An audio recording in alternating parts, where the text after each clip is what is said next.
Hello everyone, welcome to Sanmarga classes. ಎರಡು ಚರಾಕ್ಷರವುಳ್ಳ ರೇಖಾತ್ಮಕ ಸಮೀಕರಣಗಳು ಅಧ್ಯಾಯದ 8ನೇ ಪ್ರಶ್ನೆಯನ್ನ ಗಮನಿಸಿ. ಈ ಕೆಳಗಿನವುಗಳಲ್ಲಿ ಎರಡು ಚರಾಕ್ಷರವುಳ್ಳ ರೇಖಾತ್ಮಕ ಸಮೀಕರಣವಲ್ಲದ್ದು. ಸೊ ಆಯ್ಕೆ A ax plus by is equal to c, ಆಯ್ಕೆ B ax square plus by is equal to c, ಆಯ್ಕೆ C 2x minus 5 is equal to 3y, ಆಯ್ಕೆ D 2y minus 6 is equal to 3x. So ಇಲ್ಲಿ ಮೊದಲನೇ ಆಯ್ಕೆಯನ್ನ ಗಮನಿಸಿದ್ರೆ, so ಇಲ್ಲಿ x ಮತ್ತು y ಚರಾಕ್ಷರಗಳಿವೆ. So ಎರಡರ ಘಾತ ಏನಿದೆ ಒಂದಿದೆ. ಸೊ ಅಂದ್ರೆ ಎರಡು ಚರಾಕ್ಷರವುಳ್ಳ ರೇಖಾತ್ಮಕ ಸಮೀಕರಣದ ಆದರ್ಶ ರೂಪ ಆಗತ್ತೆ.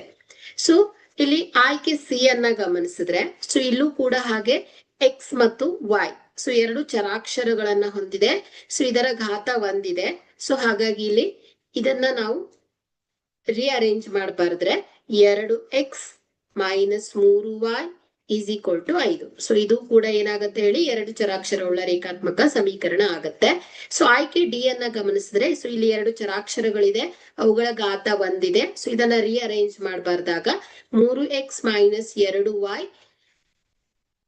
Is equal to minus 6. So ಇದು ಕೂಡ ಎರಡು ಚರಾಕ್ಷರವುಳ್ಳ ರೇಖಾತ್ಮಕ ಸಮೀಕರಣ ಆಗತ್ತೆ.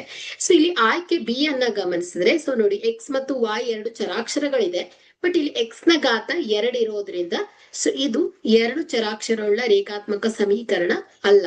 ಓಕೆ, ಹಾಗಾಗಿ ಇಲ್ಲಿ ಆಯ್ಕೆ ಬಿ ಏನಾಗತ್ತೆ ಹೇಳಿ, ಸರಿ ಆಗತ್ತೆ. ಅಂದ್ರೆ ಎರಡು ಚರಾಕ್ಷರವುಳ್ಳ ರೇಖಾತ್ಮಕ ಸಮೀಕರಣವಲ್ಲದ ರೂಪ ಆಗತ್ತೆ. Okay, thank you.